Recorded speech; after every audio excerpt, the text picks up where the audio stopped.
Front now, the former Israeli Prime Minister Naftali Bennett. And Prime Minister, I appreciate your time tonight. It's good to see you again. I know you're here just for another day or so before you're back in Israel.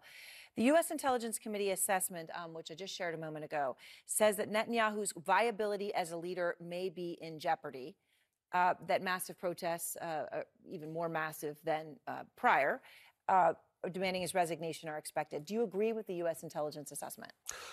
Well, I think, Israel's a vibrant democracy, and it's no secret that there's massive unrest in Israel vis-a-vis the political situation. But I also have to say in the same token that overwhelming majority of Israelis support the goal, and the goal is to destroy Hamas, because we really don't have any choice. And in terms of Rafah, also an overwhelming majority, almost every Israeli understands that we have to take Rafah if we want Hamas to go away.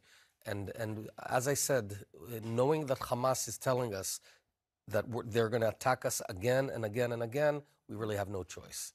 Of course, their ability to attack you has dramatically changed. Hamas now is not Hamas before October 7th. Yes, but if we don't destroy them fully, they'll reconstitute themselves. Okay.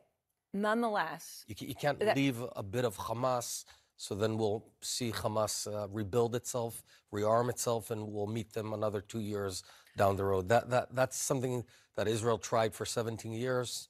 It failed. This does come down to Rafah, as you said, though, right now in terms of the U.S. relationship. And Biden has said that it's a red line if Israel does go in with an assault in Rafah, something that, at least at this point, the Israelis appear to be going ahead with, or saying they're going to do it in their own terms. In fact, when you listen to Biden and you listen to Netanyahu, they both have a red line in the opposite way on the exact same thing. Here they are. Would invasion of Rafah, which you have urged him not to do, would that be a red line? It is a red line, but I'm never going to leave Israel. You know, I have a red line. You know what the red line is? That October 7th doesn't happen again. Never happens again. That's public.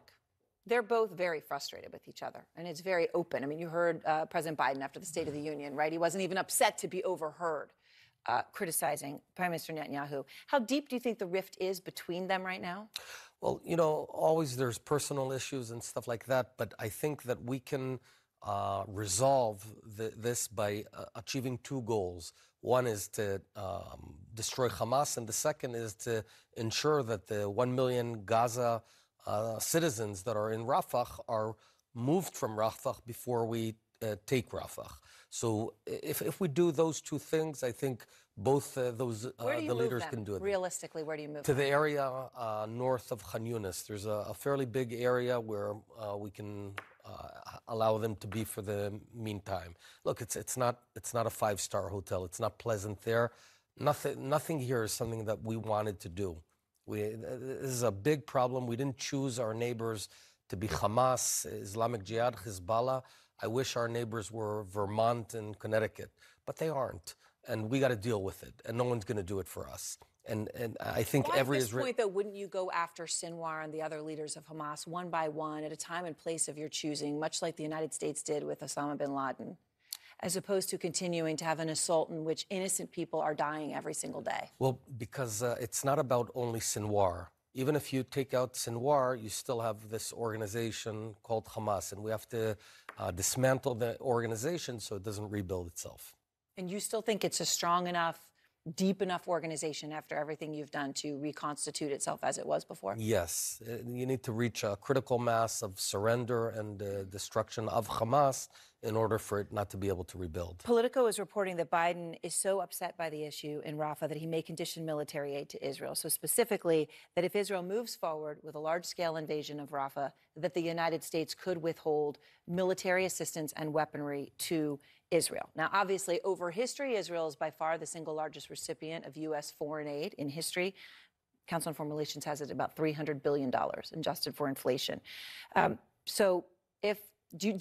Do you believe that? Is that a real threat? Do you think he would actually make good on that? I hope not, because we're fighting your war, Aaron. We're fighting the war against radical Islam. Hamas is not about peace. It's not about the Palestinians. It's about radical Islam, the forefront of radical Islam. And mark my words, if we are prevented from defeating radical Islam in Gaza, you're going to meet radical Islam again here in New York. You're going to meet it in London, on the streets. You're going to meet it across the world. Every Islamic radical terrorist is looking at what's going on in Gaza, and that's their litmus test.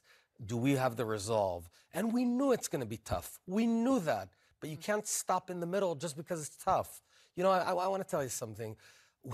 When Japan attacked America and killed 2,400 Americans at Pearl Harbor, America took time, took 4 years. 3 million Japanese died in war, but you knew that you had to do that. America did some shameful things. I don't think like camps for Japanese people. I think that perhaps America was imperfect, but America was darn good in fighting and defeating the total evil that Japan and Nazi Germany presented back then. We're fighting total evil. And we might be imperfect, but we're doing everyone's job. And the world should back Israel. Otherwise, everyone's going to face it. These zombie murderers are going to come right over here. So what you call as zombie murderers, obviously others see a different way. Maybe not about Hamas specifically, but they see this as a broader issue. Jonathan Glazer, the filmmaker, Jewish director who won an Oscar last night for his Holocaust film, The Zone of Interest, used his acceptance speech, as I know you may be aware, to condemn Israel's actions at this point in the war. Here's what he said. Our film shows where dehumanization leads at its worst. It shaped all of our past and present. Right now, we stand here as men who refute their Jewishness and the Holocaust being hijacked by an occupation which has led to conflict for so many innocent people. Whether the victims of October the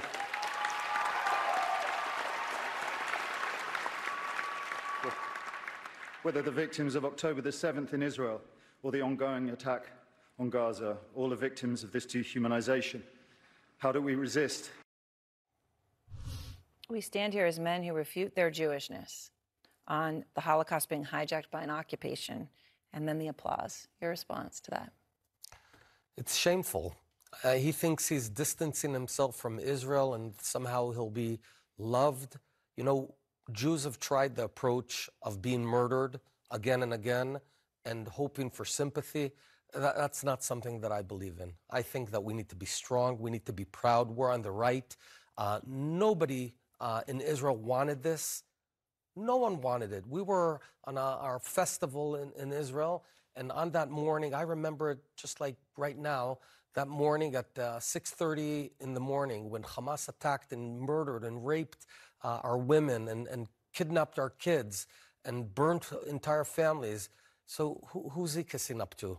You think you're going to be more popular because you get some clapping there? Stand up for your nation. Stand up for the right.